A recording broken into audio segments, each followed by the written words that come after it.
Hello students.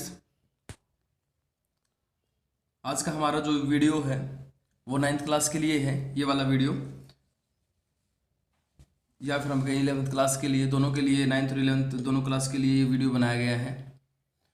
इसमें हम जो हमारा जो टॉपिक चल रहा है वो है भारत का भौतिक स्वरूप, और इसके अंदर हमने हिमालय पर्वत, उत्तरी मैदान और प्रायद्वीपीय पठार के बारे में पढ़ लिया है। आज हमारा जो टॉपिक होगा वो होगा भारतीय मरुस्थल भाई। ठीक है, छोटा सा टॉपिक बनता है, इसके बारे में थोड़ा सा जान लेते हैं। ठीक है, आशा करता हूँ कि आप सब ठीक होंगे, अपने घर पर रहें और सुरक्षित रहें। देखिए भाई, भारतीय मरुस्थल की अगर हम बात करें तो आप लोगों ने राजस्थान के अंदर अरावली पर्वत श्रृंखला के बारे में सुना होगा। जो अरावली पर्वत श्रृंखला है ना, ठीक है, गुजरात से लेकर के और जो दिल्ली तक जो अरावली पर्वत श्रृंखला बनती है, कहता है कि उसके पश्चिम वाला जितना भी जो भाग है ना, वो कहता है कि वो है अपना, वो एक शुष्क प्रदेश है।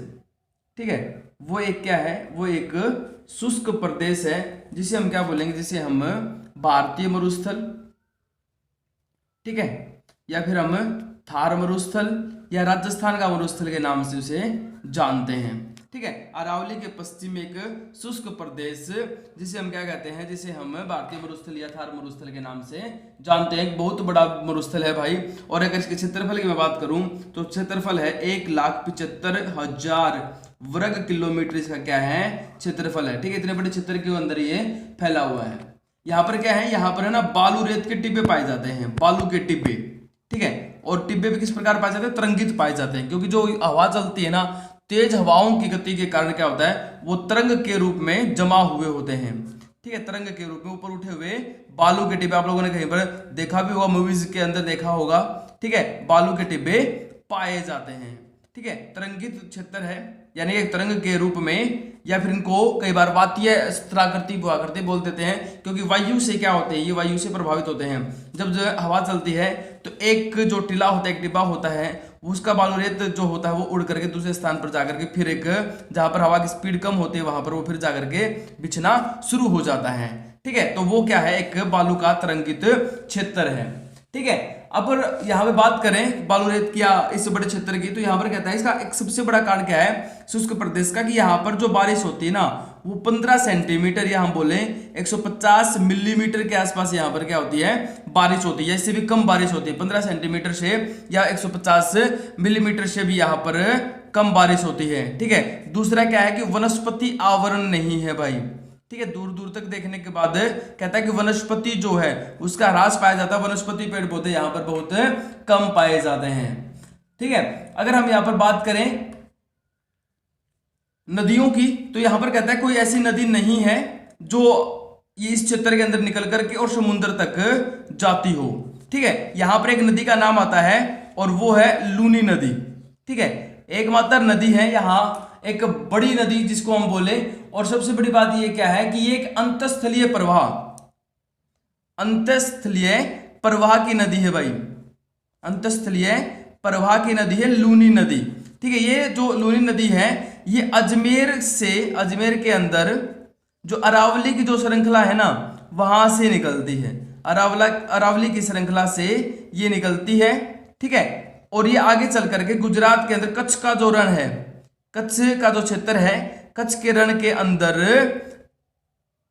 अंदर एक दलदली जो क्षेत्र है, वो दलदली जो क्षेत्र है उसके अंदर जाकर के ये नदी गिर जाती है। ठीक है, यानी कि ये नदी भी एक ऐसी नदी है जो समुद्र तक नहीं पहुंच पाती, इसीलिए इसको क्या कहा जाता है, अंतस्थलीय प्रवाह की नदी कहा जाता है। अंतस्थलीय प्रवाह की नदी क्यों क्या हो, अंतस्थलीय प्रवाह क्या होता है इसके बारे में सुन लो। इसका मतलब होता है कि स्थल के अंदर प्रवाह करने वाले, स्थल के अंदर, ना कि किसी जल क्षेत्र से, बड़े क्षेत्र से निकला और ना आगे चल करके और एक बहुत बड़े जल क्षेत्र के साथ इसका संपर्क हुआ। ये क्या हुई, ये अजमेर के अंदर जो अरावली की जो श्रृंखला है वहां से निकलती है। ठीक है, और वह आगे चल करके कच्छ के रण के अंदर चली जाती है। और कहता है कि इस प्रकार की काफी छोटी छोटी सरिताएं हैं यहाँ पर, और जब वर्षा ऋतु आती है ना, वर्षा होती है, तो कहता है ऐसी सरिताओं का निर्माण होता है भाई।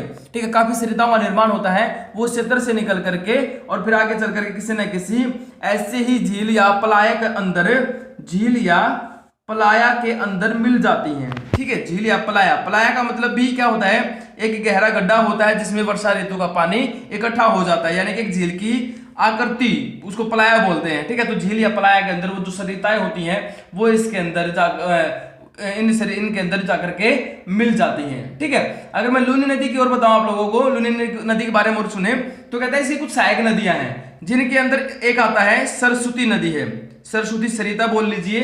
ठीक है, बूंदी नदी है या बूंदी सरिता। ठीक है, एक आएगा इसमें सुक्री और एक है जवाई। ठीक है, ये क्या है, ये इसकी सहायक नदियां हैं या सहायक सरिता हैं जो इसके अंदर मिलती हैं। तो ये था लूनी नदी, इसकी एकमात्र नदी। ठीक है, हमारे थार मरुस्थल की। उसके बाद कहता है कि अगर हम ढाल के अनुसार इसको बांटे ना, ढाल के अनुसार वर्गीकरण की बात करें तो ढाल के अनुसार इसका वर्गीकरण करेंगे तो ढाल के अनुसार जो वर्गीकरण किया जा रहा है वो दो हिस्सों में किया जाता है भाई।